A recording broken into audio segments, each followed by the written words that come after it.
Well, might as well just try to make the best of it. There's nothing I can do, so there's no use in getting moped up about it. Just gotta face the facts and go on with it. Oh my god, I can heal him? That is fabulous.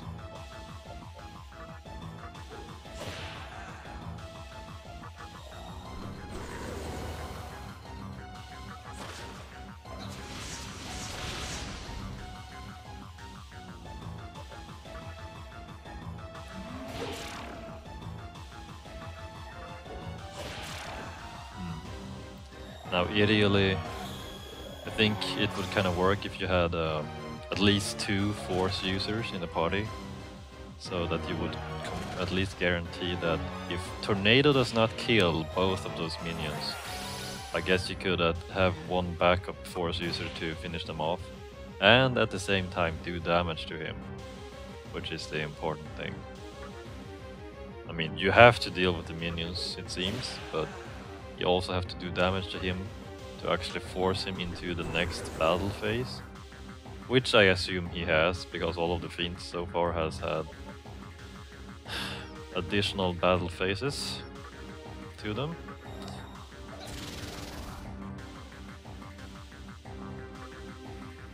And we'll have to see what else he has in store. Oh, that is so annoying. But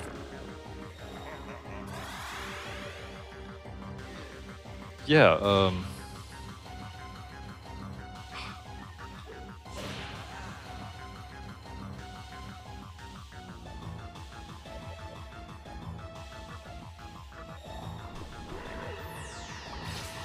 that was a bad decision. I think you can kind of cope if you try to buff yourself with...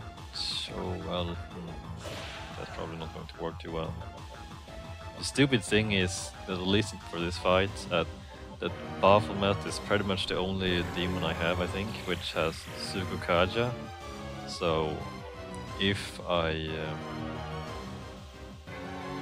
so he dies, I don't have anyone to actually help me to buff the party to dodge the attacks, which is a pretty good, always been a pretty good way so far, or so far has been a good way to gain back turn icons.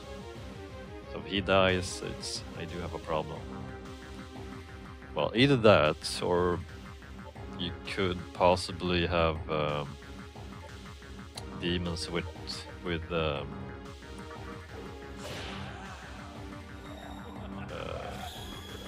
what's that spell called which buffs your own defense? I think it's Rakukaja. Anyway, so whenever those minions... Holy crap.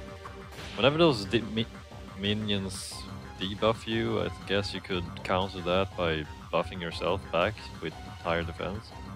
I think that kind of nullifies or overrides the debuff, I'm not sure. Stat-wise, I'm not sure what happens, but it's something, at least.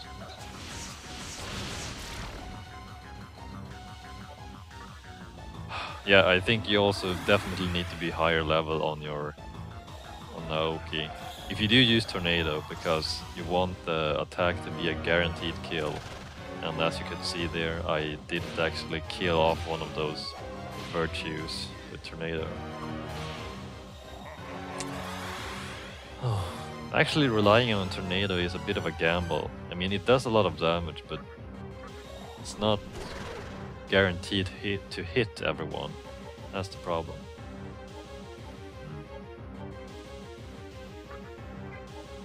But it has kind of served me well so far in all of the Fiend fights, actually. I think it was except for the Hell Biker fight.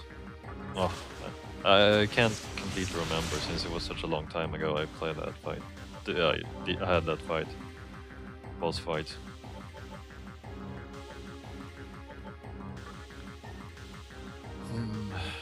Well, I've got to say that despite the predicament I'm actually finding myself in right now, the boss fights in this game are fun, in a way, because they're definitely not your standard procedure. They're original and they have some pretty kick-ass abilities, which you can actually overcome if you prepare yourself accordingly. But I think it's just a thing that you're never going to defeat these boss fights on the first try. Crap. That was not good. So you're always going to do the first fight of data mining and then come back later and defeat him. And that feels... And that's just one of the things which makes this game feel like one of those old classic RPGs where you had to do these things to actually beat the game. You couldn't just waltz in and, oh hey, I got my abilities and I can bring this boss down by just you know, oh crap, by just, you know, bringing a very mixed party lineup, and then just use all of your whole plethora of abilities to actually prevail somehow by bringing down their health, because the boss fight is not overly stupidly hard. But in this game you have to follow very specific strategies for each boss fight, which makes this game just so sweet. I guess it just comes to the fact that I grew up with the specific mindset of people who played games around my age who had games like this, which were actually a challenge back in the days. I remember that there were several games back which I played for Nintendo, and all partly on Super Nintendo at a friend's house, and Sega at my neighbor's house. The games I played, they were always pretty challenging. For example, I remember that we what should I pick now? I remember that we played oh, what was it called again? I think it was that game they released in the West, which stemmed from oh, I can't remember, but it was really hard because you could die in one hit. Well, hey, that's actually quite a lot of the games back in the days.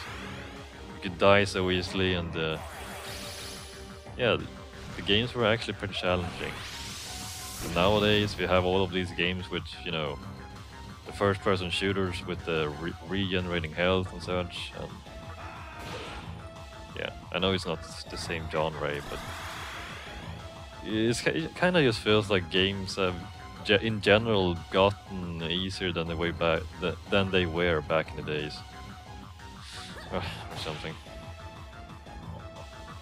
So I'm speaking in general now. It's not. Some games, they niche themselves nowadays on being hard. For example, I know that I remember playing Ninja Gaiden on Xbox at my cousin's house, and oh my, I will never forget those ninjas with their exploding shurikens and such. That was such a hard game, but I enjoyed it. Except for the Xbox controller, which I've never really felt comfortable with, because it's so big. I mean, I have big hands, but I've never been used to holding such a thick and big controller. It just didn't feel right. Anyway, enough about that. Yeah, I can't think of much else to actually do here. I have to figure out. I think prominence is spelled prominence he uses. I think it's actually It looks like it's actually death-based, based on the damage you, on the spell effects which are left on your body when after the attack has hit. Because it looks so similar to the death-based attacks in Persona 2, so that's just what I'm basing my assumption on. And I'm pretty sure that I don't have the death immune that Magatama equipped right now. I think I actually have the original one, which has physical resistance for some reason. For some unknown reason, I don't know why I have it.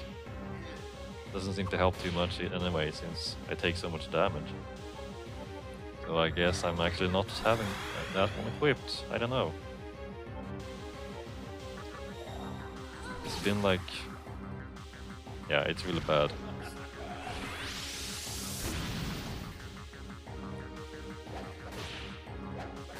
Up, and that's a wrap.